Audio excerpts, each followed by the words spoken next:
En un vídeo anterior us vam ensenyar com podíem escanejar documents.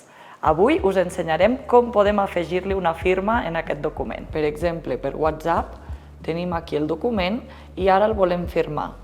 Primer de tot l'obrim i un cop el tenim obert ens apareix aquest símbol d'aquí. Li cliquem a sobre, tenim aquí un símbol més. Apretem i aquí ens apareixen diverses opcions i una d'elles és afegir una signatura. Li donem a sobre i en aquest cas podem escollir alguna signatura que ja tinguem o podem afegir-ne una. Afegirem una firma, farem el dibuix de la firma i un cop el tinguem li donarem el tic. I ara sí, ja tenim la nostra firma al paper. Només caldrà que la col·loquem al lloc idoni.